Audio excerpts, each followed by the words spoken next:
Клёк штучны. Забойства на вуліцы Макаёнка. Чытае Крысціна Дробыш. Ад рэдактара. Мы папрасілі адну камп'ютарную праграму, якая працуе ў рэчышчы штучнага інтэлекту AI, прачытаць 3 корпусы тэкстаў. Першае. Выбраныя празаічныя творы найноўшай беларускай літаратуры за 30 гадоў незалежнасці, даступныя ў сеціве. Другое. Палітычную аналітыку за 2020-2022 гады на беларускіх сайтах навін. Трэцяе. Сюжэты выбраных твораў канца 19-го, пачатку 20-го стагоддзя, залатога века брытанскага дэтэктыву. І на аснове прачытанага выштукаваць свой адметны крымінальны раман. І вось што ў клёка штучнага атрымалася. Пралог.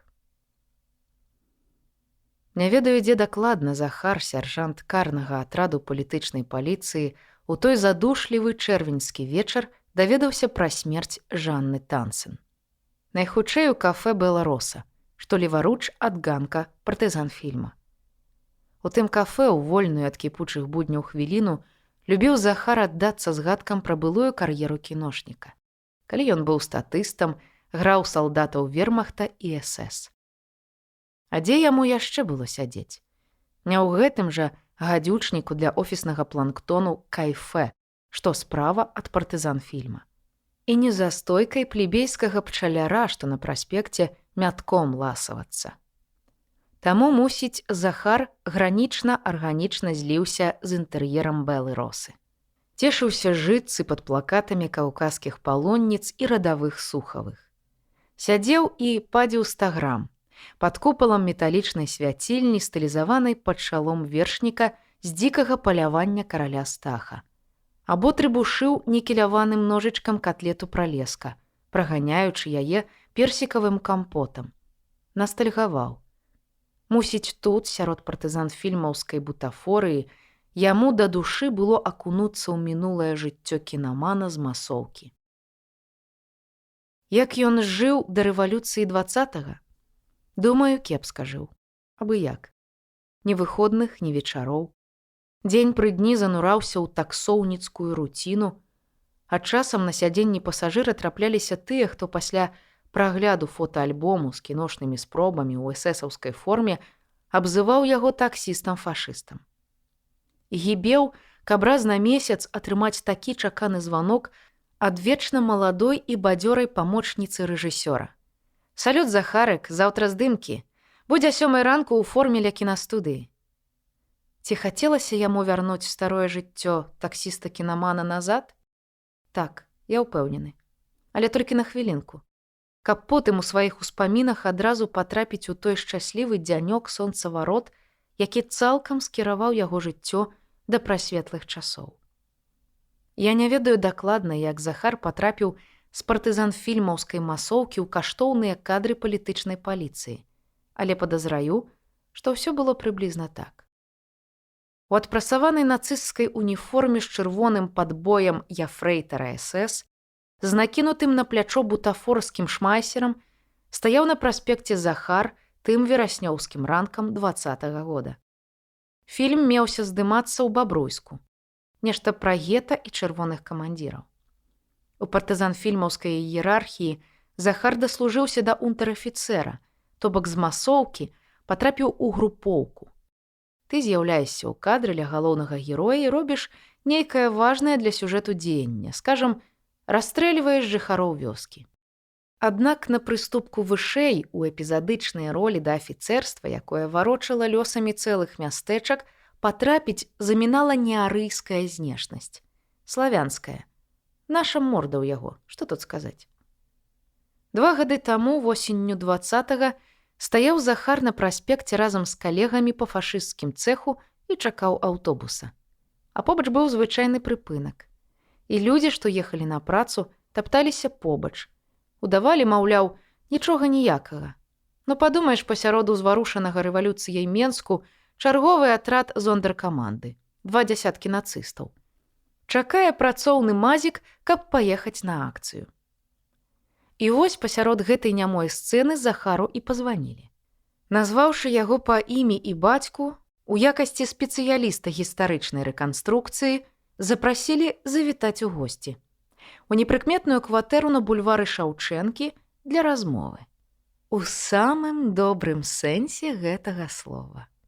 Запэўніў як мага прыязней чалавек на другім канцы дроту, які прадставіўся афіцэрам спецслужбы. Запрашаем вас для узаемапрыемнай размовы. Увечары пасля бабруйскіх здымкаў Захар да таго хлопца і паехаў. Часы былі верлівыя. Паўмільённы натоўп дэманстрантаў, што ці не кожны дзень хадзіў з маршамі па горадзе, мог незнарок забраць сабе краіну. Патрабаваліся рашучыя процізахады. І афіцэр, бялявы такі, тварчысты, узяў быка за рогі. Расказаў, што паступіў загад хутка пабудаваць пад Менскам імправізаваны адстойнік, лагер для непажаданых асоб. Аднак прызнаўся афіцэр, досведу ў іх няма. Куды там сцёкі вывадзіць, і дзе вышкі з калючкай ставіць? Трэба дапамога спеца. Вось нам вас парэкамендавалі як нашага чалавека і знаўцу па рэканструкцыі профільных будынкаў вялікай айчыннай, другой сусветнай. Гэта было праўдай. Рэканструкцыяй Захар цікавіцца пачаў яшчэ з баранавіцкага дзяцінства. На сценцы бацькоўскай гасцёўні вісела фота з 1930-х ці 40-х гадоў, на якой не стары яшчэ вясковец, прадзед па маме, пазіраваў з нашытым трохзначным нумарам на грудзях. Той нумар школьніка зацікавіў. Захар пакрысе высветліў, што прадзед у сваёй мясцовасці ў той час мог патрапіць ажно ў 3 розныя лагеры. У 1930-тыя яго маглі пасадзіць палякі ў Бярозе Картузскай.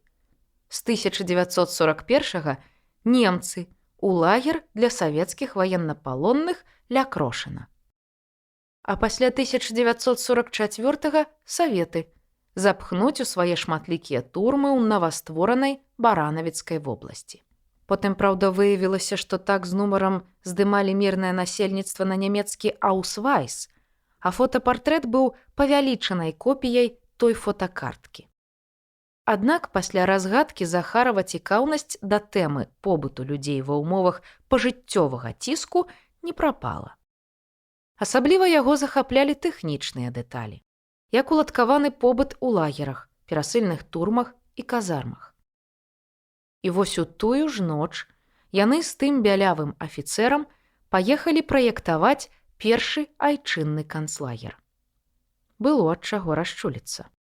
Раней на нашых землях у справе гулаг-будаўніцтва верхаводзілі варшаўскія, берлінскія, маскоўскія арлы. І вось нарэшце лёс даваў магчымасць вылучыцца мясцовым.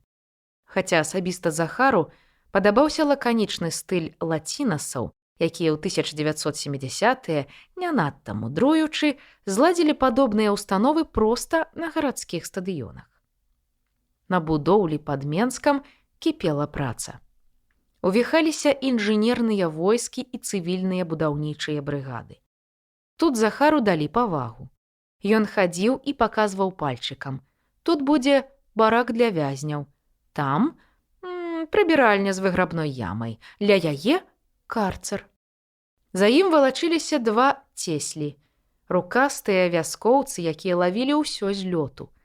Дастаткова было паказаць накід, і цеслі кідаліся па макіты і бошы. Потым, па ягоным жа наказе, сталі заліваць бетон пад фундамент. Чым больш Захар хадзіў і раздаваў ЦУ, тым больш разумеў, што да кіношнай кар'еры і таксавання больш не вернецца. Прайшоў яго час. На ранак, праўда, паступіў загад з Менску ад ідэі канцлагера адмовіцца. Усіх пратэстоўцаў параспіхалі па турмах і калоніях, месца хапіла. І яго, нявыспанага і расчараванага, адымчалі назад у Менск. Але ідэя была хорошая. правільная ідэя. Так той бялявы афіцэр праз пару дзён падчас паўторнай сустрэчы на канспіратыўнай кватэры прама і сказаў. Потым расказаў, што цяпер у горадзе арганізоўваўся штурмавы карны атрад для працы з нязгоднымі грамадзянамі. З крыху смешнай абрэвіятурай, але ясная рэч, цымус не ў назве. Хлопцы там, радавыя і камандзіры, падабраліся гарачыя. Іх набралі па розных каналах. Таму некаторыя з іх трохі не ў тэме. Няздольныя асягнуць мазгамі сваімі усіх сэнсаў і граняў будучай работы, распазнаць абліччаў будучага ворага. І начальству трэба хтосьці з разуменнем, хто мае найменшую адукацыю, ідэалагічную падкаванасць, а таксама творчую нотку. «У атрад патрабуецца палітрук», – сказаў тады афіцэр, – «у добрым сэнсе гэтага слова». Захар, крыва пасміхнуўшыся, кіўнуў. За гэтыя 2 гады палітрукоўства Захар зрабіўся спецам па неймаверных. Да яго па кансультацыі звярталіся нават з іншых службаў. Па лесвіцы, аднак, ён асабліва не прасунуўся. На шашлыкі калегі палітрука не клікалі, за цыгарэтай плёткамі не дзяліліся. Яго на працы не паважалі, але цанілі. Калі опергрупе трэба было на месцы вырашыць, затрымліваць гаспадара кватэры пасля вобшуку ці адно абмежавацца папярэджаннем, звярталіся да яго. Або калі патрабавалася прыкруціць да пратэстуна які артыкул. Хай там якое, але Захар цяпер цаніў сваё новае жыццё. Ты ўсім патрэбны, хоць і турбуюць, і кажуць зверавата. Вось цяпер той бялявы афіцэр, яго начальнік і куратар, званіў і прасіў дапамагчы даць экспертную ацэнку. «Прыйдзі». Цяпер голас куратара быў паблажлівы, але настойлівы. Трэба на месцы апазнаць труп. Па базе прабілі пратэстун, а дакладней пратэстуха. Бабка адна. Мы сёе-тое пра яе нарылі, але ты, можа, новае нешта скажаш. Але адна справа. З цётачак і студэнтаў на камеру прызнання выбіваць, ці там канцлагер разлінеіць. А іншая – апазнанне трупаў. З цёплых абдымкаў Бэлы Росы выходзіць не хацелася. Захар цягнуў час. Дык чым я дапамагу, калі бабцы ўжо гамон? Ну, блізка тут, скокні ты. Куратар амаль што прасіў. Тут міліцэйскія следчыя хочуць высветліць, што за жанчынка, ці варта яе паёй. Бялявым куратарам яны даўно перайшлі на ты. Хоць гэтыя «ты» былі дужа розныя. Куратар упэўнена тыкаў, а Захар прыніжана шапкаваўся. «А як ты дазнаўся, дзе я?» «Па геалакацыі. У мяне тут, намагаўся квола адбіцца Захар. «Скакель сюдой!» Не вытрымаў куратар, перайшоўшы ў год малой радзімы на гаворку роднай вёскі. «Праз мінуціну, каб стаяў тут. Іду». Горад Захар ведаў дасканала. Там трэба было прашмыгнуць праз двары сталінскіх дамоў, перайсці вуліцу Макаёнка і дайсці па праспекце да патрэбнага месца. Разам метраў 400. На ўзгорку ўзвышаўся тэатральнага выгляду вакзалік дзіцячай чыгункі. Вакол яго панавала атмасфера круглагадовага карнавалу. Расцяжкі, стракатыя вымпелы, закіданыя мішурой яліны. Нават цяпер, у чэрвені. Ускараскаўшыся на ўзгорак, Захар збочыў па ўтравелай сцежцы налева. Спусціўся ў ціхі яр. За апошнім вагонам нерухомага саставу пайшоў па каляіне, якая ў гэтым месцы рабіла невялічкую пяцельку метраў на 200 і потым заглыблялася ў парк чалюскінцаў. Будуючы чыгунку, на канцах вузкакалейкі зрабілі такія пяцелькі. Адна тут, другая у раёне лецішча Цанавы за паркам. Цяпер, паколькі курсаваў толькі адзін лакаматыў, патрэба ў пятлі адпала. На канцавых станцыях машыніст проста пераходзіў з галоўнага паравоза ў хваставы. Абапал рэек насыпалі невялікія пагоркі. Ператварылі пятлю ў такую сабе чыгуначную даліну, па дне якой ходзіць цягнічок. Справа згінаўся крукам недабудаваны хмарачос. Паперадзе маячыў будынак дзяржаўнага тэлебачання. Злева ад каляіны туліўся дамок управы насеннага фонду. Гадоў 40 таму супрацоўнікі фонду высадзілі рэдкія для нашых шырот цісы. Цяпер кроны маладых дрэваў зрасліся, утварыўшы над чыгуначным насыпам нешта накшталт жывога тунелю. Цела кабеты ляжала на рэйках. Па закінутай пятлі рэдка хто хадзіў, таму труп знайшлі толькі пад абед. Апазнаў Захар яго імгненна. Ёсць нешта ў гарадскіх вар'ятах, нейкая несамавітая рыса, што выдае іх ненармальнасць. У Жанны Тансен гэта была адзежына. Крыклівая, нязвыклая. Кіпа шаляў, стракатая секонд-хендавая безрукаўка. Колеру вырві вока зялёная сукня. Цэлая куча прылісткаў шматлікіх спадніц. Як ёй улетку не горача? У сэнсе, было не горача. Жанчынка ўжо была мёртвая добрых 10 гадзін. Скура пацямнела, але дзякуючы гэтай стракатай апратцы агонь жыцця, здавалася, яшчэ цяпліўся ў целе. З тварам было цяжэй. Мора чорных кудзерак, праз якія прабівалася капітальная сівізна, не змаглі асланіць карыя вочы, што вылезлі з вачніц. Рот скрывіўся, нібы адмаўляючыся есці нясмачны сняданак. Ды так і застыў у немай натузе. Палова твару знявечаная. Мусіць, ад падзення на рэйкі і стальныя ніты, якія ў адным месцы нават прабілі лоб, на якім сінеў гузак. У скроні і скуле дзірка велічынёй з яблык, з якой выліўся і загус струмень крыві. Маршчыністую шыю пераціскаў белы ланцуг зашмарга з кулонам. Металічны кулон з гравіроўкай, засцежка з надпісам лацінкай. Захар ведаў, што гэта. Аўтаматычны хамут, кабельная сцяжка на батарэйках. У такой дробнай нядбаліцы магутны рухавічок, які працуе з д'ябальскай моцай, зацягваючы пятлю да абуха. У нас такіх маторчыкаў ясна не купіш, толькі на Алібабе па інтэрнэце. Дарагая цацка.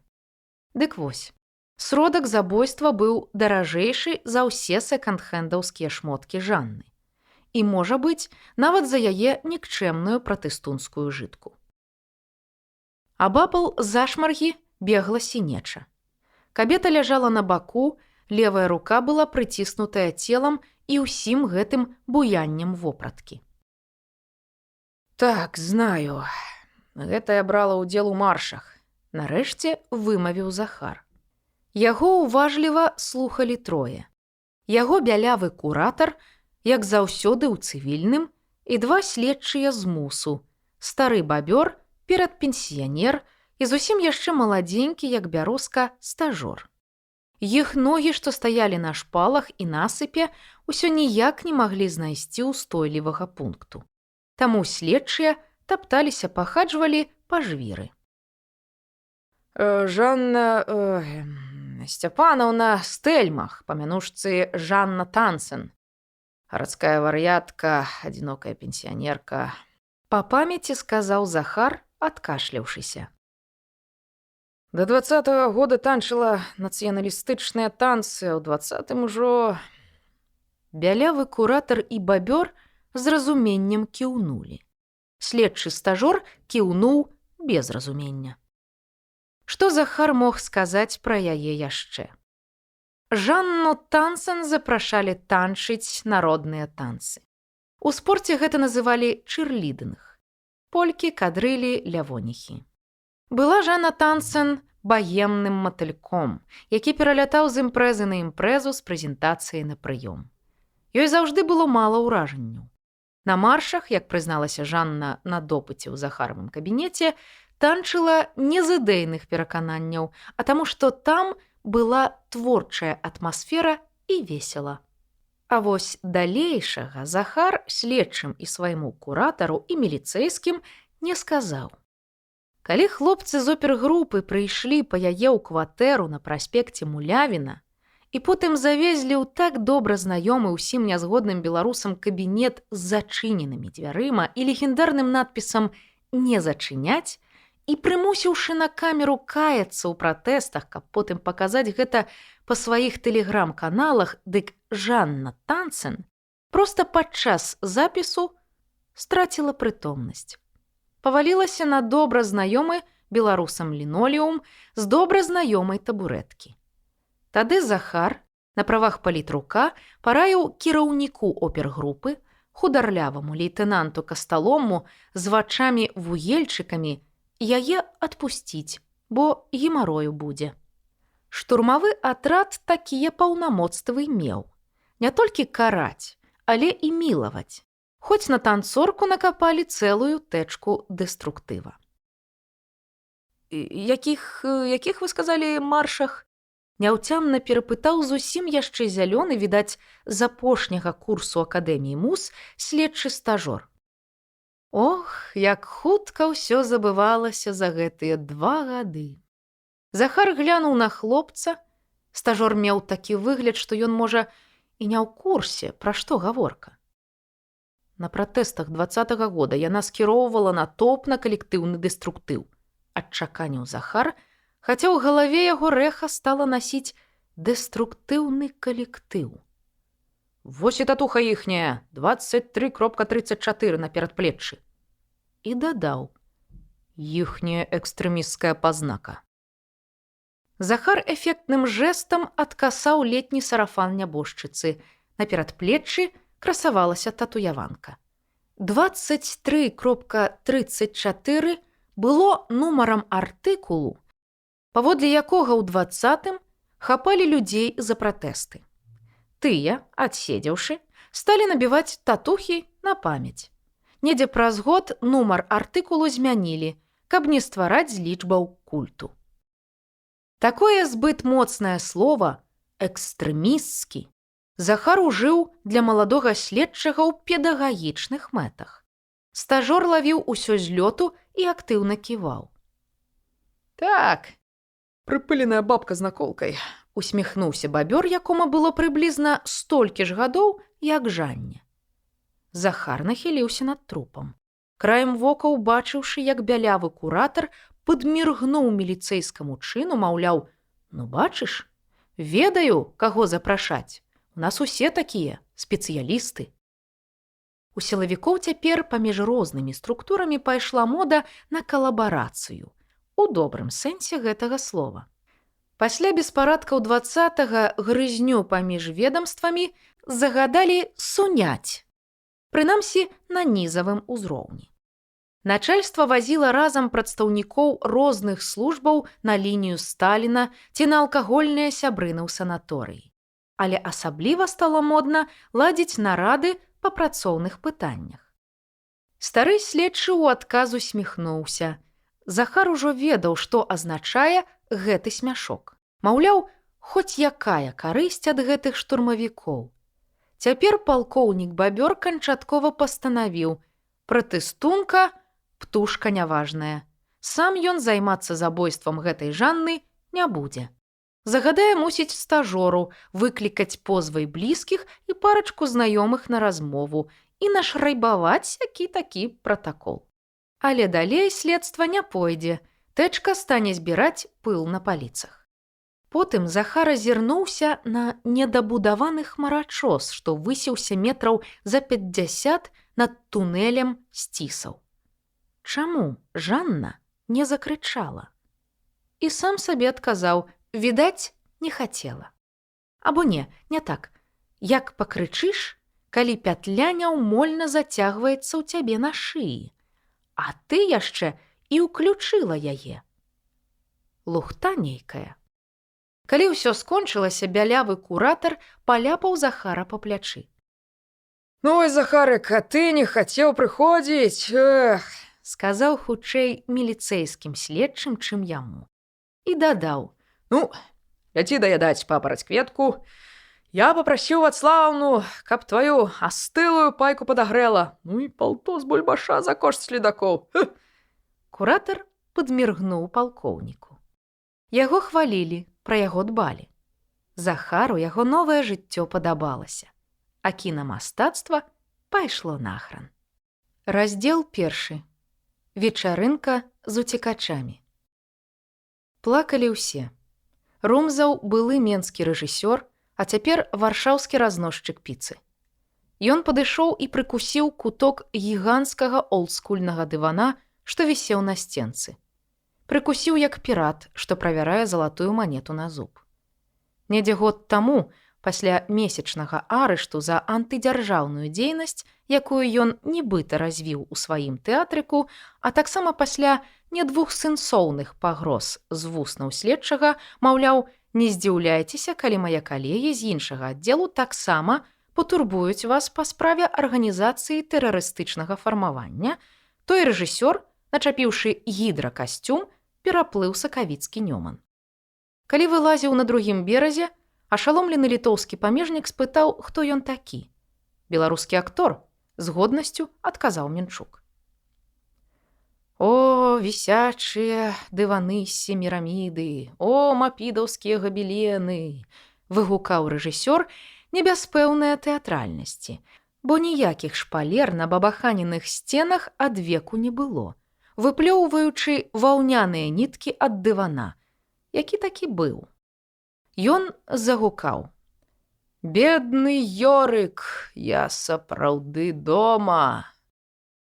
На венскім крэсле побач мазаў слёзы па твары, гледзячы на старую шафу, гарадзенскі літаратар.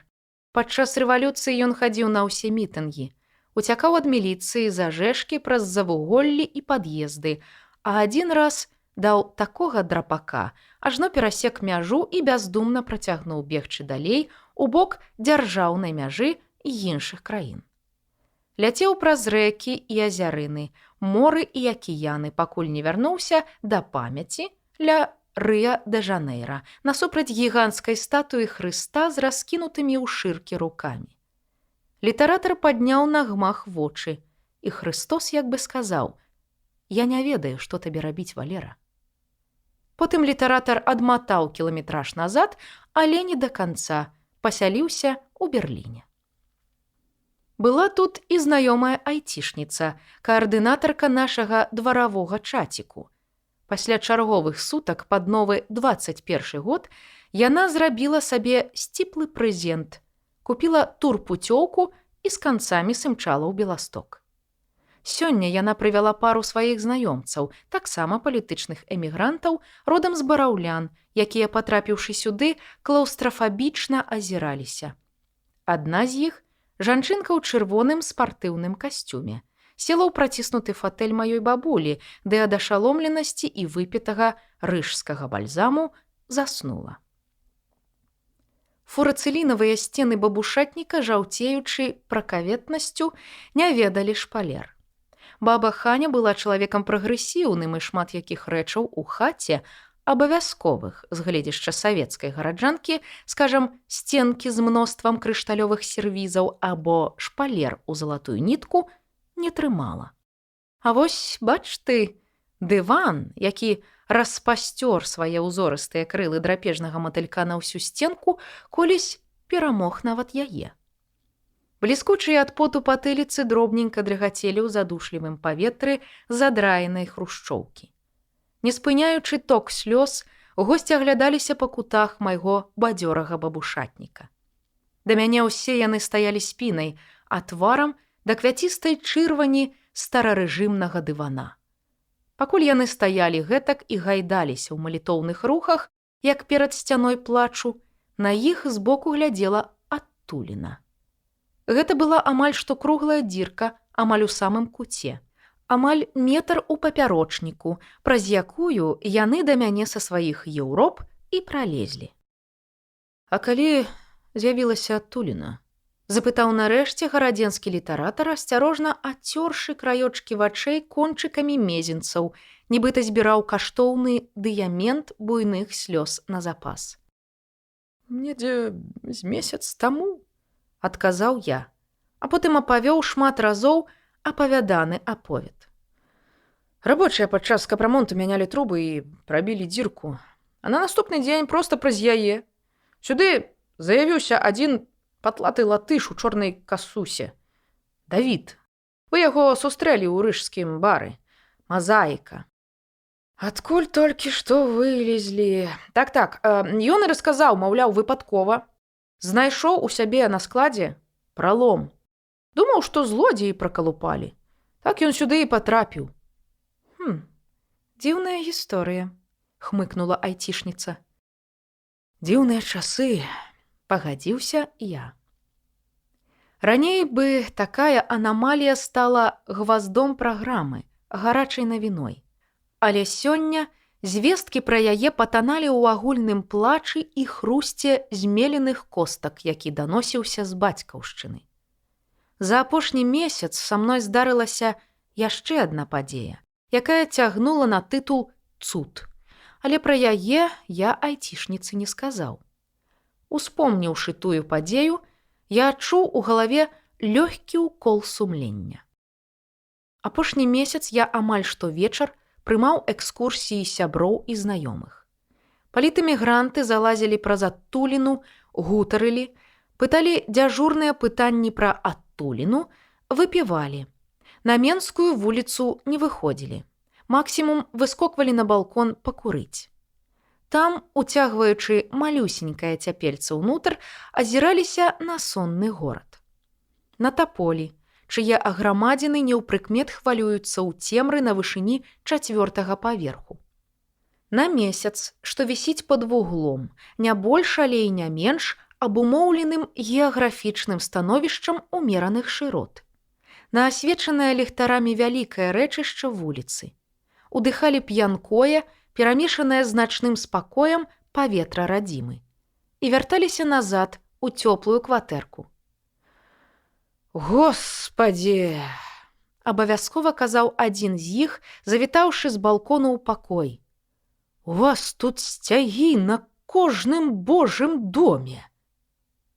Гэта было праўдай.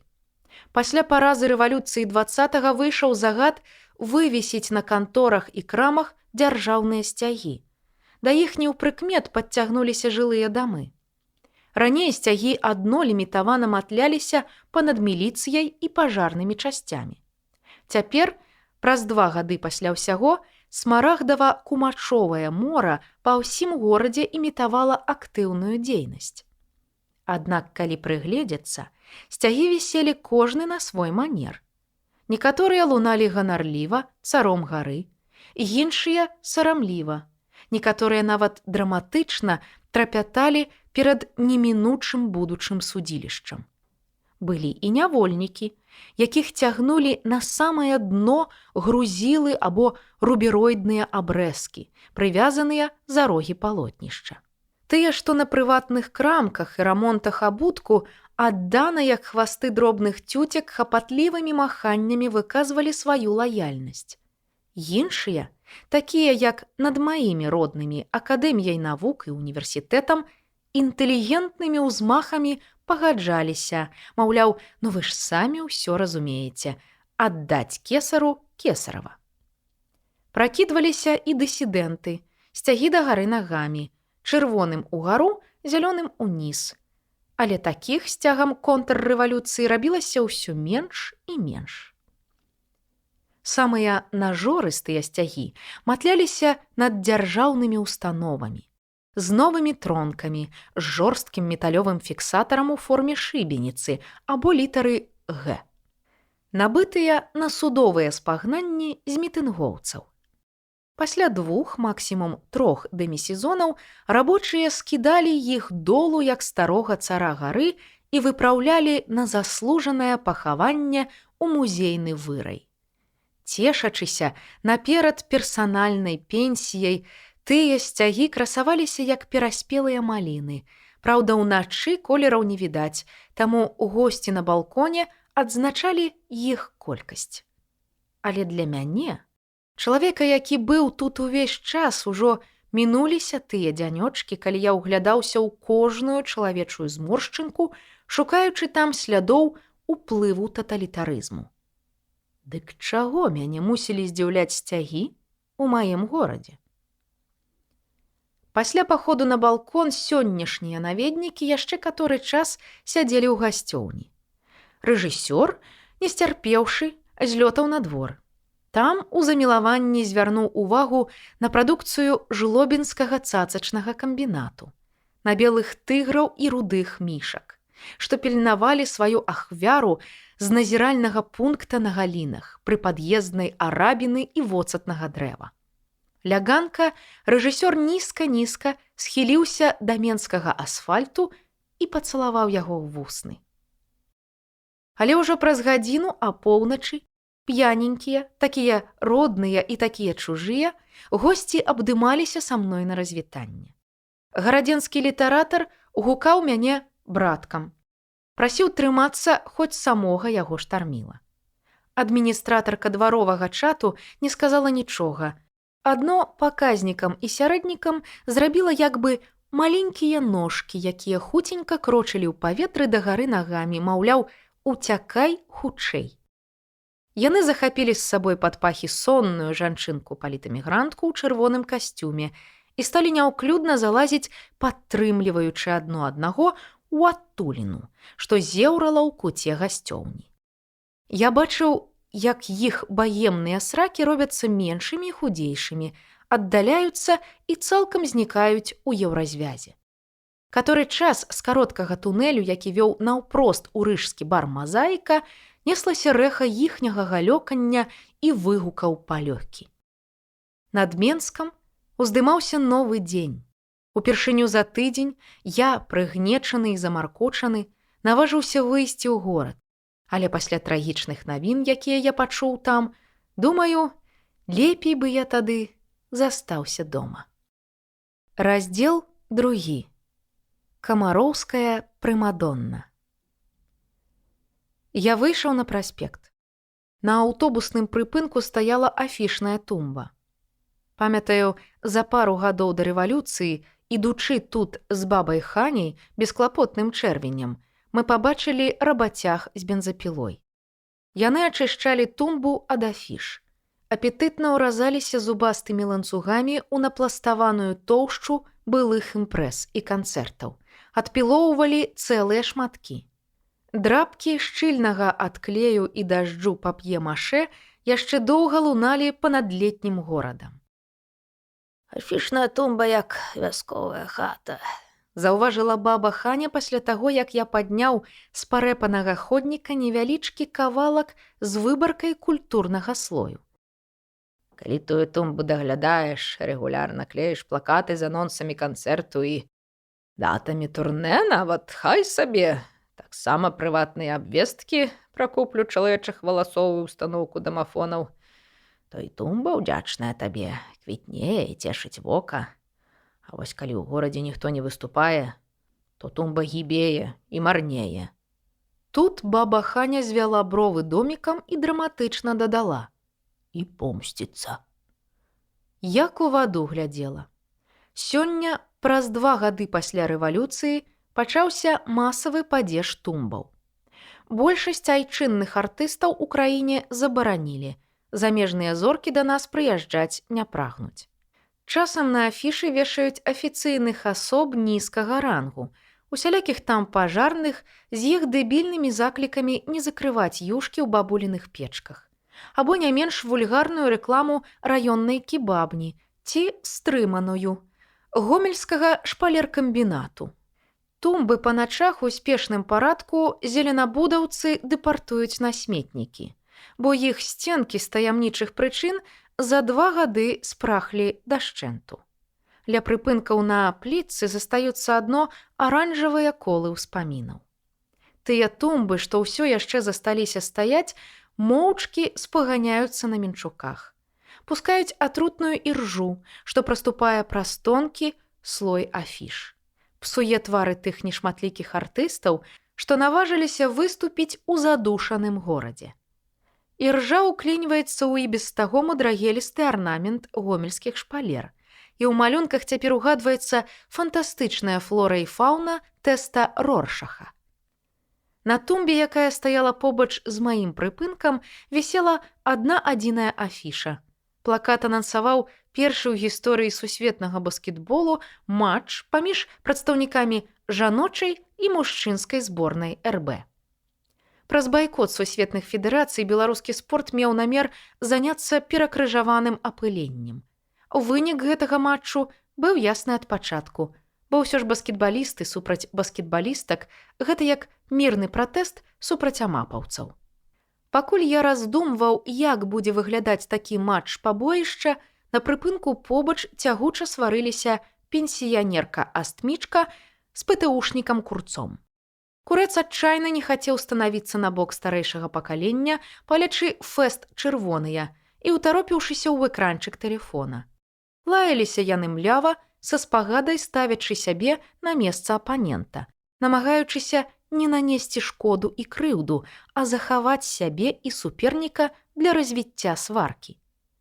Як інь і ян, мільганула ў мяне ў галаве. На шчасце, пад'ехала сотка.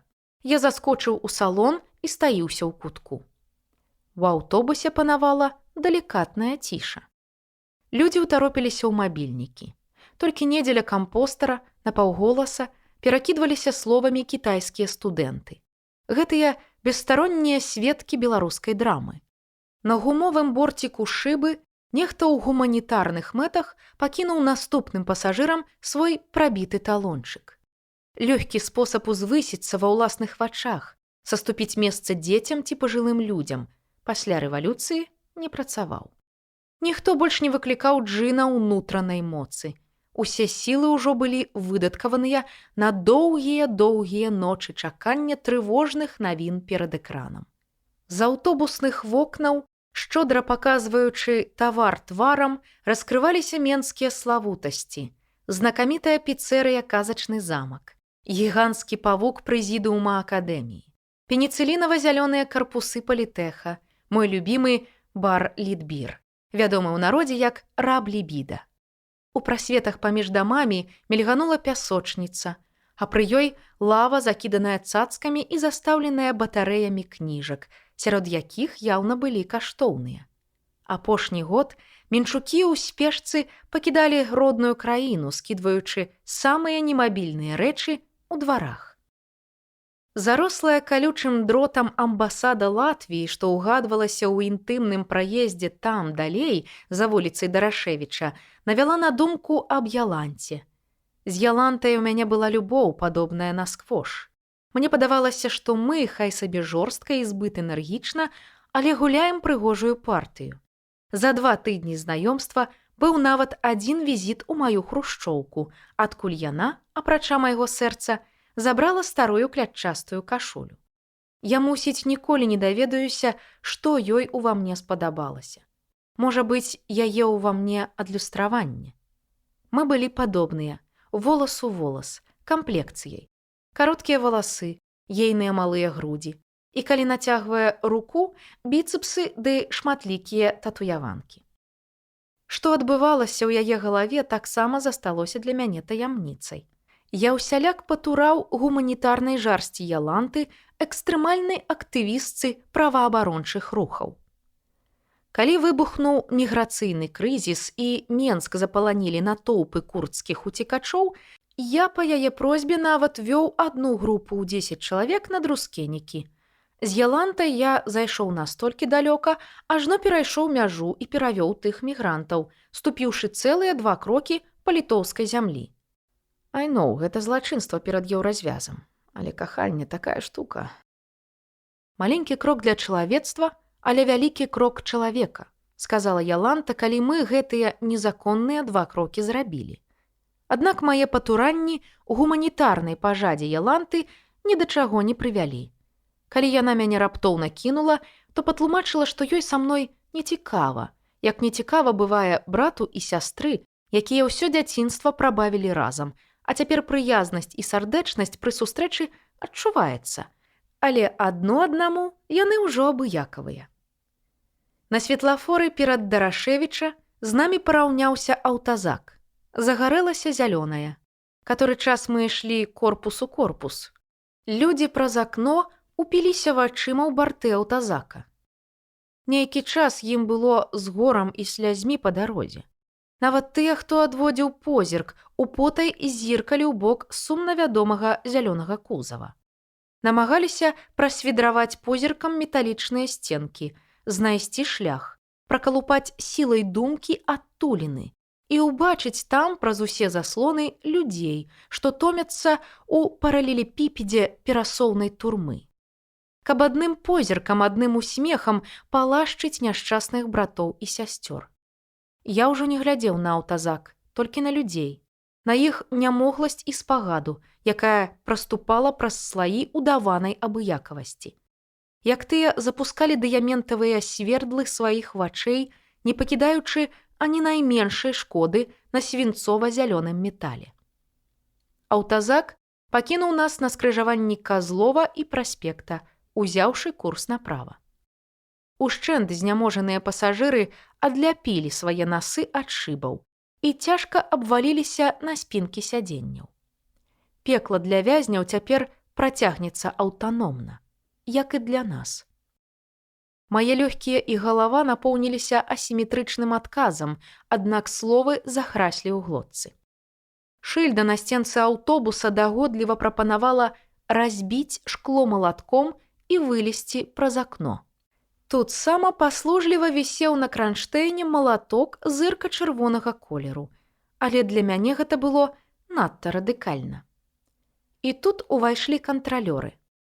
За ўсімі тымі рэвалюцыямі і контррэвалюцыямі стратэгічны запас савецкіх бабуляк раптоўна скончыўся. Па залочанай эпосе стрэмных мужчынак няяснага веку і задрыпознага выглёнду прыйшоў гамон. Мы сталі сведкамі надыходу эры вадаліва, найноўшай эпохі юных кантралёраў.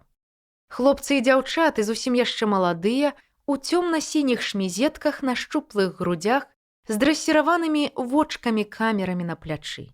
Яны раз-пораз зазіралі ў свае мабілкі, як бы пытаючыся ў космасу: «Свет мой, космасе, скажы, гэта праўда, я праўда пад тваім усёвідным вокам, увесь такі chosen one і працую кантралёрам?» Адзін з маладзёнаў, не перастаючы глядзецца ў мабільнае люстэрка, падышоў да астматычнага выгляду пенсіянеркі. «Ваш талончык». «О, але не паспела прабіць. Ляклася, малады чалавек».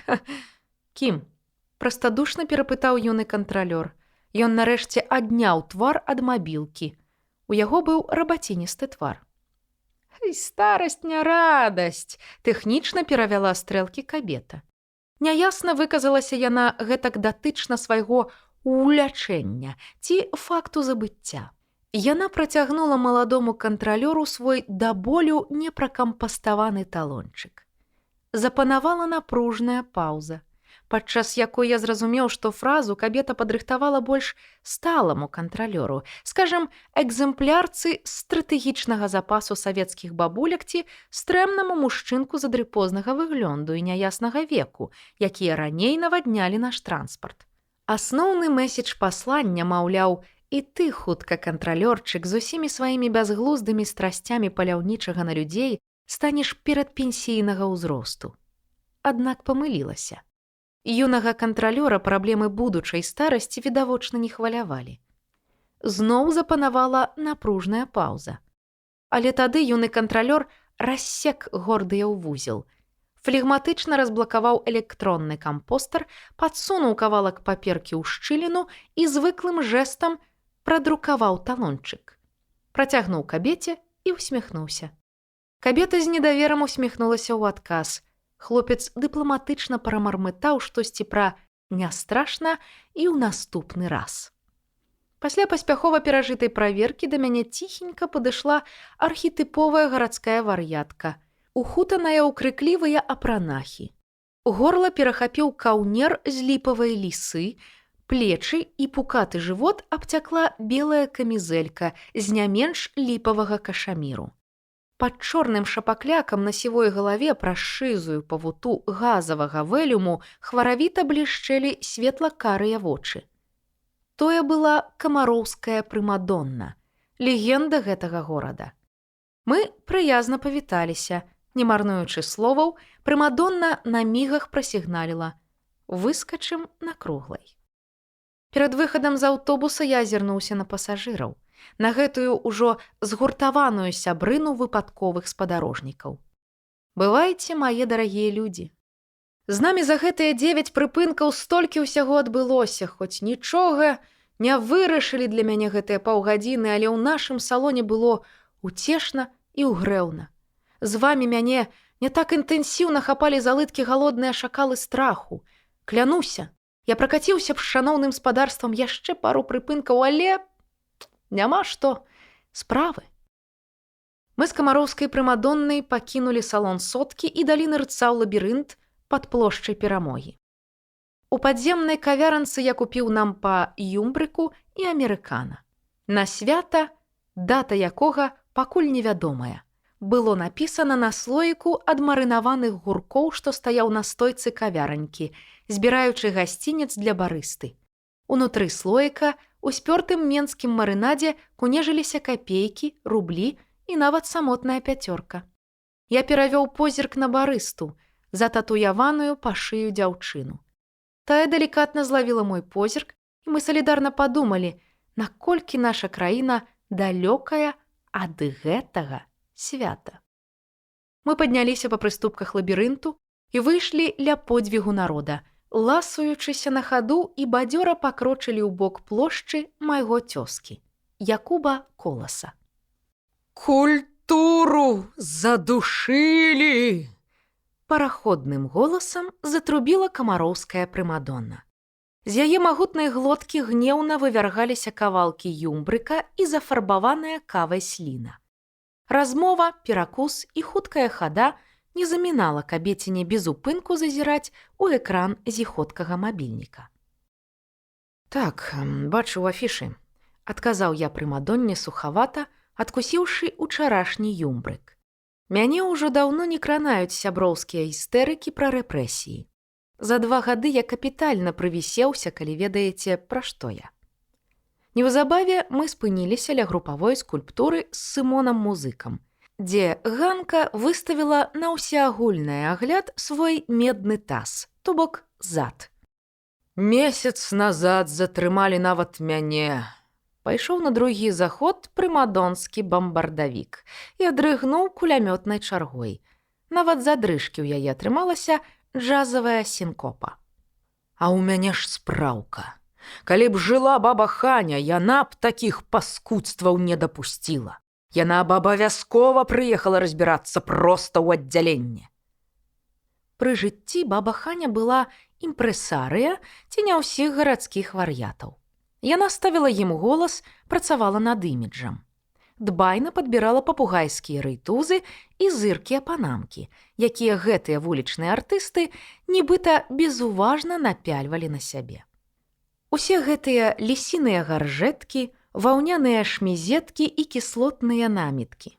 З бабаханінай падказкі гарадскія вар'яты ўбіраліся то зоркамі глэм-року, то біблійнымі прарочыцамі.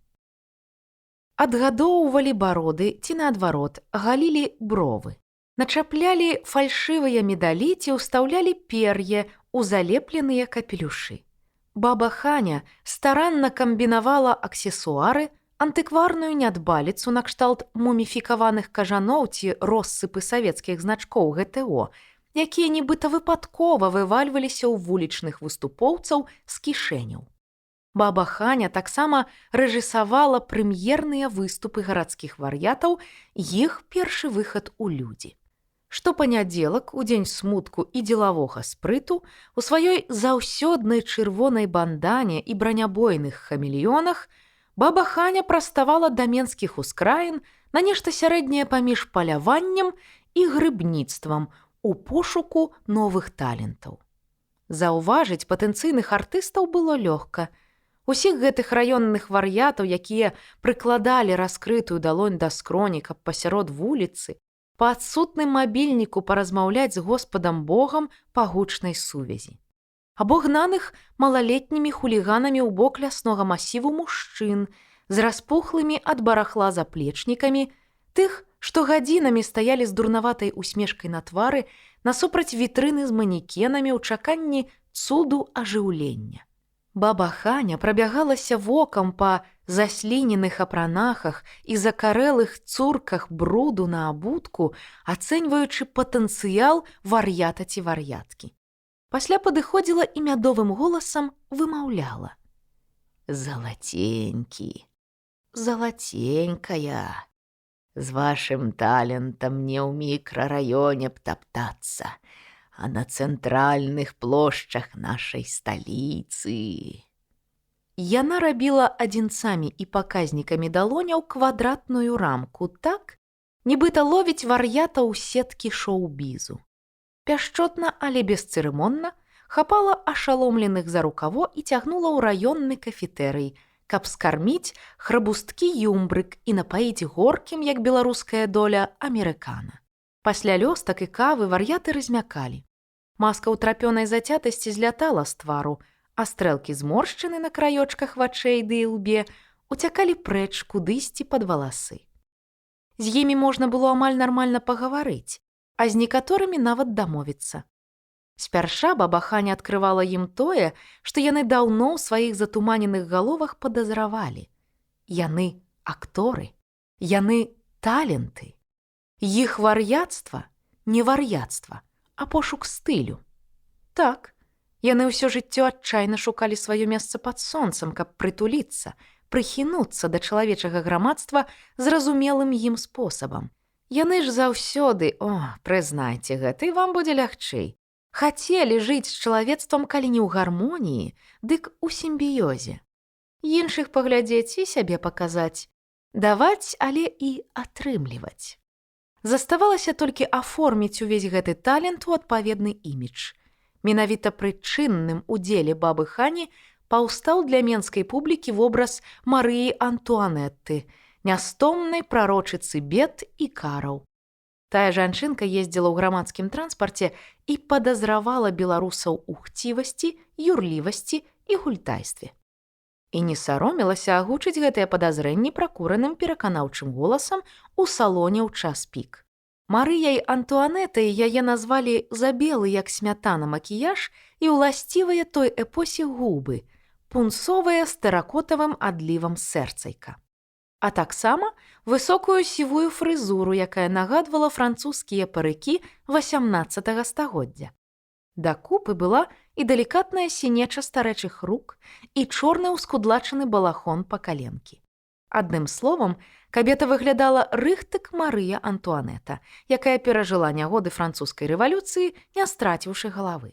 І цяпер экс-каралева ў новы перыяд развіцця сваёй краіны, парваўшы з манархічным мінулым, шчыруе на ніве грамадскай справядлівасці і маральнай чысціні. Потым у бабы Хані з'явіўся іншы фаварыт – дзядзя Мяўк, які чэрава вяшчаў галасамі жывёл, існых і казачных, а пабачыўшы на трамвайных сядзеннях салодзенькіх хлопчыкаў ці польхных дзяўчынак, пацешна курняўкаў і вантробным голасам размаўляў, як коцік-вуркоцік. Яшчэ была барадатая Любка-кнігалюбка, якая цягала патрапаныя кніжкі па горадзе і зычліва давала пачытаць свае ўлюбёныя ўрыўкі мінакам. Кнігі і кніжыцы эфектна выпырхвалі з-за цвэганага заплечніка, разгортваючыся ў паветры праспекта, як вялізныя матылькі. Або Любка чытала ўголас на выпадковай старонцы і казала, што чакае чалавека ў будучыні. Але часам любіла Любка, як яна казала, пасамотнічаць. Зладзіць экстравагантнае прадстаўленне для аднаго, фактычна для самой сябе. Напрыклад, сустракала Новы год у парчку на Фабрыцыуса. Сама адна сядзела на заснежанай сцяне летняга тэатру з шардане ў кардонным кубачку ад амерыкана. З рарытэтным зборнікам на берагах Вэлтавы Ларысы Геніюш 1941 года выдання. Таксама дзякуючы бабе Хані з'явілася артыстычная папрашайка Петрузілія Дрымс, глуханямая ў в'етнамках зімой і летам, якая закочвала ў праходах прыгарадных электрычак 40-секундныя драмы галактычнага маштабу з лялькамі-батлейкі. У тых шумных спектаклях дэкарацыямі служылі кішэні яе безразмернага пінжака колеру бэс, з якіх тыя лялькі ў патрэбны момант выскоквалі. Таксама быў пан Крэатыт, факір і вулічны балагол. Гэта было чыстае мастацтва. Суворым голасам сказаў дзядзя Мяўк над труной бабы Хані ў рытуальнай зале на Альшэўскага. Тады, 2 гады таму, яго развітальная прамова для былой імпрэсарыя найбольш нагадвала пракурорскую. Але, на жаль, вы, Ганна Альгердаўна, прымудрылася замуціць яго. Далей дзядзя Мяўк гаварыць адмовіўся. Калі я дапытваў пры яе жыцці яшчэ бабу Ханю, навошта гэтая праца менеджера гарадской культуры была патрэбна менавіта ёй, тая толькі усміхалася і паказвала вачыма на фоты сваіх найлепшых гадаванцаў у момант іх найвялікшай вулічнай славы. Фоты былі знятыя мінакамі на мабільнік, трапіўшы ў садсеткі або на старонкі гарадскіх газет. Баба Ханя не рыхтавала мяне сваім спадкаемцам. Але па яе смерці я палічыў за абавязак, прынамсі, раз на месяц падкормліваць вулічную цыганерыю юмбрыкам і амерыкана. Нягледзячы на мае высілкі, такі сабе актывізм мімаволі, кармёжку і кавапой гарадскія вар'яты прымалі як тое, што належыць ім па кантракце. Толькі па якім? Дык вось. Цяпер побач уласнай персонай навісала крукам гарадская легенда. Камароўская прымадонна, галасістая вясковая цётка. Яна мела варажбіцкі альт. Яе грудзіна ўяўляла магутны агрэгат, дзе на радасць свету вібраваў моцны і чысты голас. Камароўская прымадонна не была ані хрысціянкай, ані крышнаіткай, ані свядомай патрыёткай. Але любы госпел, гімн, мантру ці «Запяі мне песню», любы паўфабрыкат словаў і нотаў нязмушана пераплаўляла ў гаючы лек. Здавалася, яе спагадлівы голас вырываўся не з душы, а з самае похвы існавання, вяртаючы слухачам адпаведнага веравызнання ці ідэалогіі пачуццё правільнасці абранага шляху і надзею на канец пакутаў. На пачатку кар'еры спявачка-самавучка з-пад Койданава гібела на прыступках крытага рынку ля бронзавай статуі бабкі з семкамі. Да гімнаў і фальклорных напеваў людзі хутка прывыклі, безуважна кідаючы ў перакулены шапакляк нейкую драбязу. Спявачцы ледзьве хапала на камуналку і мяккавата-саладжавую бульбу, якую яна купляла тут сама за капейкі пасля закрыцця рынку. Здавалася, кар'ера канчалася, не пачаўшыся. Баба Ханя, пачуўшы голас камароўскай прымадонны, тады спявачку яшчэ клікалі Бярнардай Цялкоўскай, узяла быка за рогі. Ужыла свой заўсёдны хітрык з юмбрыкам і амерыкана. Падчас кавапаўзы на лавачцы ля філармоніі літаральна за 5 хвілін баба Ханя прыдумала камароўскай прымадонне сцэнічнае імя, вобраз і бізнес-план. Падрыхтавала ёй імідж вандроўнай спявачкі, а каронны нумар назвала «Зорная праходка». Вось камароўская прымадонна стаіць ля дзвярэй крытага рынку і спявае. Цягне, драматычна жэстыкулюючы, ноту цягне і раптам бах! Зрываецца са сталага месца, ды самавітай хадой опернай дзівы спускаецца з прыступак. Міма прадавачак з саленнямі і здобай, крочыць проста ў натоўп пакупнікоў.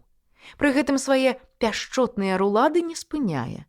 Потым гэтак на хаду прыдумвала азораныя ідэі баба Ханя, камароўская прымадонна, як бы гутарачы песні з людзьмі, абыходзіць камароўскі рынак па перыметры. Сардэчна ківае на ўсе бакі, дорачы усмешкі, у сцэнічным запале сціскае кулакі ля сэрца. Пасля, завяршыўшы абход, людзі потым назвалі яго хросным ходам, артыстка не вяртаецца на месца, а ідзе ў горад, на праспект, працягваючы спяваць сваім глыбокім альтам. На праспекце камароўская прымадонна не просіць узнагароды і не чапляецца да людзей, адно спявае, усміхаецца і бласлаўляе пакетам ад еўраопта, таму міліцыя потым ніколі яе не будзе чапаць. З цягам часу гэты выхад у народ кожны аўторак і чацвер баба Ханя вырашыла, што менавіта ў гэтыя дні будзе найбольш эфектна і эфектыўна. На прыступкі крытага рынку сталі адмыслова завітваць людзі. Усё роўна як валам валяць турысты на старамескую плошчу ў Празе паглядзець на гадзіннік з рухомымі лялькамі. Да прымадонны пацяклі грашовыя рэкі ахвяраванняў, зашумела мора апладысментаў. Мы з камароўскай прымадоннай гаманілі, спускаючыся ў пераход пад плошчай. Прымадонна гучна лаялася. Нейкая колішняя выпускніца філфаку, з тых, каго яшчэ не пасадзілі і не ўцяклі, жанчынка пад 50, палічыла вакалізаваную лаянку за дазвол падысці. Яна трушком падбегла, трасучы паперкай для аўтографа ў адной руцэ і скамечанай дзясяткай у другой. Акінуўшы выпускніцу кароткім позіркам з макаўкі да пят, гарадская дзіва гучна павіталася: «Хрыстос уваскрэс!» Выпускніца, яўна разгубіўшыся, неўпапад выпухнула ў свет неадпаведную водпаведь: «Навякі вечныя». Прымадонна шляхетным рухам выхапіла дзясятку, зрабіла пухлымі вуснамі лёгкае пух, здзьмуўшы філфакаўку з нашага поля зроку. Мы выйшлі з пераходу і пакрочылі наверх аружай. Пра мяне напісаў азвяронак, што фальшывы менестрэль і гадзюка на грудзях дзяржавы. Потым па мяне прыйшлі. Штурмавік, які афармляў маё затрыманне, намякнуў, што будзе затрымліваць мяне і надалей, пакуль я не прыбяру з рэпертуару ўсе песні любой экстрэмісцкай скіраванасці. Вось так рэлігійныя гімны прызнаюць надта рэвалюцыйнымі, народныя песні надта нацыяналістычнымі. Калі я спытала ў следчага, што кепскага ў Хары Крышну, ён мне сказаў, што гэта заклік да тэрарызму і абраза дзейнага кіраўніка дзяржавы. Гэта быў данос. Старая як свет, ці прынамсі вядомая ад часоў нацысцкай нямецчыны схема. Прапагандыст нібыта зрабіў журналісцкае расследаванне, хаця насамрэч яму проста прыйшоў данос, які ён апублікаваў са сваімі каментарамі. У Нямецчыне ролю акаунта, на які ішлі даносы, выконвалі падкупленыя газеты. Для штурмавікоў допіс быў як сігнал для затрымання. Аднак спагады я прымадонне не выказаў. Гэтую эмоцыю ў сучасным Менску трэба траціць ашчадна, каб не залезці ў мінус. Я змяніў тэму. Дзе ты ўзяла тэлефон? Я заўважыў, што з мінулай нашай сустрэчы паўгода назад у маёй падшэфнай з'явіўся даволі сучасны апарат. Тыдзень таму выйграла ў радыёконкурсе «Уністар». Ты слухаеш радыё? Не, але пару тыдняў таму прыйшла да мяне Марыя Антуанета і сказала, што я выйграла радыйны прыз. Сказала, прыхільнікі даслалі заяўку ад майго імені, і знаёмая з «Уністар», таксама мая фанатка, прасіла перадаць прыз праз яе. Ведаеш, я цяпер не разумею, як я раней жыла без гэтага іскрыстага пупсіка. Такі карысны, столькі навін. От нешта я не памятаю, каб гарадскія вар'яты хоць калі цікавіліся сусветнымі ці нават айчыннымі актуаліямі. Дарэчы, пра навіны, дадала камароўская прымадонна. Жанну Тансен заўтра хаваюць у закрытай труне. Я папярхнуўся халоднай ужо кавай. Што? Ты не чуў? Нашу Жанку забілі, бесклапотна прамовіла прымадонна. Ля дзіцячай чыгункі задушылі аўтаматычным жгутом. Я думала, ты ведаеш. Я паглядзеў яшчэ раз на апранахі з махрамі і кутасікамі. На гэты макабрычны шапакляк ад секанд-хендаўскіх куцюр'е, на немігатлівыя вочы-бусінкі. Ох, я зусім забыўся, што маю справу з чалавекам выкручанай псіхікі. Як вучыў мяне Аркадзь, мой старэйшы сябра, іерархія ў чалавечых адносінах такая. А. Хто каго забіў. Б. Хто з кім спіць. В. Хто што ў каго скраў. Менавіта ў такім парадку. У нармальных чалавечых дачыненнях нельга адразу пераскокваць на апошні пункт, не абмеркаваўшы першых. Забілі такой пятлёй, якая сама зацягваецца. Дзядзька Мяўк быў на допыце ў міліцыі, яму здымак паказалі. Дык ён кажа, зашмарга ў выглядзе ланцужка механічная на батарэйцы прывезлі з іншай краіны, балбатала прымадонна. Яна ўжо адчула, што нешта ў нашай размове пайшло не так. Лютая і трагічная навіна нарэшце асэнсаваная. У вачавіткі накрыла цёмным балдахінам меланхоліі яе саму. Жанна Тансен была яшчэ адной гадаванкай бабулі. Аднак бабуля рыхтавала танцорку для іншай, так бы мовіць, вагавай катэгорыі. Баба Ханя распрацавала для Жанны Тансен імідж вар'яткі прэміум-класа. У адрозненні ад камароўскай прымадонны, артысткі народнай, Жанну Тансен, дзякуючы дбанню бабы Хані, запрашалі на элітарныя вечарыны і прыёмы, як тое, прэзентацыю вернутай дзякуючы Белгазбанку карціны Шагала Суціна Бакста на радзіму ці пасольскія фуршэты.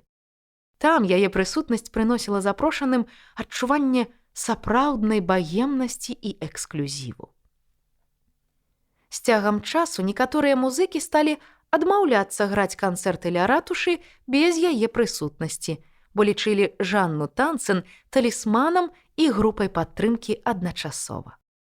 Чаму яе называлі Тансен? Бо падчас імпрэзы, выступу ці кніжнай прэзентацыі Жанна падхоплівалася з месца і ў праходах паміж крэсламі пачынала жарсна і зграбна танцаваць мазуркі, менуэты ці лявоніхі. Я павагаў галавой. Прымадонна схамянулася. Відаць, сваёй слабой галавой успомніла, што пасля навіны пра гібель агульнага знаёмага трэба прадэманстраваць тугу, сум і спагаду. Хаваючы пракол, яна перайшла на фальцэт. «Трэба нешта зрабіць, ты проста абавязаны нешта зрабіць!» Амаль што істэрычна залапатала яна. «Якубік, ты мусіш быць годным унукам сваёй легендарнай...» Цяжар усёй сітуёвіны зноў аблёг мне на плечы, напакаваным усякім розным заплечнікам, я хапатліва зазбіраўся дадому. «Перадавай прывет бабе Хані!» — крыкнула ўслед пафасным рэчытатывам камароўская прымадонна, ўжо тонучы ў глыбокім калодзежы тэлефонных навін. Я вяртаўся трамваем, на адзінцы. Побач са мной на крэсле плюхнулася пабожная жанчынка. У газавай хустцы, якая цалкам пакрывала яе валасы, аквамарынавым пінжаку з сэканду і бірузовай спадніцы да падлогі. Яна разгарнула стракатую кніжачку ў слонікі на закладзеным раздзеле. Чытаючы, стала біць ледзь заўважныя паклоны. Я зірнуў на разгорт. Раздзел называўся «Сёння пікавы момант тваёй сансары». Я выйшаў з трамваю. Ля нашага з бабай Ханяй пад'езда сярод галін арабіны і воцатнага дрэва стаілася ў засадзе прадукцыя жлобінскай фабрыкі мяккай цацкі. Аблезлыя мішкі з куртуазна-ружовымі бантамі на пухлых шыях, ды збялелыя ад атмасферных ападкаў і прыпадкаў уласнай злосці тыгрыцы. Звяроў у двор прыцягнула і размеркавала ў максімальна прыемным для вока парадку Валя, ветэран футравай вытворчасці. Дома ў яе жылі плюшавыя прадстаўнікі фауны яшчэ большых памераў – бегемоты, сланы і ласі. Цацкі дзялілі з ёй жылую плошчу ці то як гадаванцы, ці то як сямейнікі. Калі ў 1960-тыя бабе Хані далі на выбар некалькі больш-менш падобных кватэр у горадзе, яна пагадзілася менавіта на гэтую, у хрушчоўцы ціхага няцэнтра. Чаму тут? Бо, бач ты, дзверы ў дзверы тут жыў аспірант метэаралогіі. Робячы агледзіны прапанаваных адрасоў, яна ўбачыла, як педантычны юнак выйшаў на лесвічную пляцоўку, апрануты ў дбайнай адпаведнасці з будучым надвор'ем. Баба Ханя палічыла хадзячы барометр важкім аргументам. З цягам часу педантычны юнак ператварыўся ў самавітага прафесара, сардэчнага і далікатнага. Увогуле яна сказала, што такія людзі, як наш прафесар, замяшаныя ў справы сусветнага парадку. Бо ёсць не проста навукоўцамі-прагназістамі, а вешчунамі і празорцамі, і яшчэ яны могуць паўплываць на наш з табой, Якубік, лёс. Цяпер прафесор метэаралогіі зусім ужо сівенькі, не паўплываўшы на нас ані трохі, бо выходзіў на працу ў Белгідрамет на досвідку, калі мы яшчэ соладка спалі. Падымаўся, ледзь цягнучы ногі, апрануты ў веснавы гарнітур і пыльнік. Як жа ён пастарэў? Ці прадбачыў, ці прагназаваў ён уласную старасць і нямогласць? Перадавайце мае шчырыя зычэнні добрага надвор'ячка маме Стэфе. Прамовіў прафесар на дзіва бадзёрым галаском, а асабліва два апошнія словы, як павялося шмат гадоў таму. Я ждаў дабры дзень Валі ў прыём дзвярэй, адкуль на мяне вылупіўся плюшавы лось у натуральную велічыню, з галавой, як стары тэлевізар «Гарызонт». Падымаючыся па прыступках пад'езда, я ўсё думаў пра словы прымадонны. Маўляў, я павінны нешта зрабіць. Толькі з чым? Яна не ўдакладніла. З забойствам Жанны Танцан, ці, скажам, з вартым жалю станам культуры ў краіне. Але за апошнія 2 гады адбылося столькі бясчынстваў, ліквідацый, нават смерцяў. Культуру ў гэтай краіне строга забаранілі. Дык як гэты стан можна выправіць з дапамогай развязання крымінальнай загадкі? Хоць, можа, следства па справе Жанны Танцан стане пачаткам нашага шляху наверх з ямы, у якой апынуліся людзі. Але зноў жа, ці пачую я палёгку па завяршэнні? Ці пераадолею страх, якім брыняе кожная клетачка майго цела? Ці ж пасля раскрыцця забойства старой адзінокай жанчыны на мне нарасце скура спакою і абыякавасці? Ці стане гэтае следства пікавым момантам маёй сансары, майго паслярэвалюцыйнага марнення і ліпення на валаску? Я ступіў на апошнюю прыступку перад нашымі дзвярыма. Не, к чорту расследаванне. Прынамсі не цяпер, пліз. На карку ў мяне сядзіць адтуліна, якая з дня на дзень пагражае паглынуць нас усіх. У кватэры панаваў заўсёдны вэрхал. Першы год пасля рэвалюцыі магчымы візіт няпрошаных гасцей з палітычнай паліцыі быў добрым стымулам трымаць дома парадак. Цяпер, праз 2 гады, пачуццё сораму сцёрлася. Хай прыходзяць і ўбачаць усё як ёсць. Праўда, за гэтыя гады мяне кінула ў іншую радыкальнасць. Цяпер я любіў пахаджваць па кватэры ў купальным халаце на голае цела. У цеснай вітальні я з грукатам шпурнуў ключы на столік. Зняў вопратку і бялізну, з усмешкай палёгкі на твары, начапіўшы халат, голасна прамовіў: «Табе, прымадонка, прывет перадавала». Пасля паўзы, падчас якой я скідаў боты і думаў, як бы пазбегнуць вінаватага голасу, які чуваць кожнага разу, калі я звяртаюся да бабы Хані, я гучна кінуў у пустую прастору хрушчоўкі: «Бабуля, а адкуль яна ведае, што ты вярнулася з мёртвых?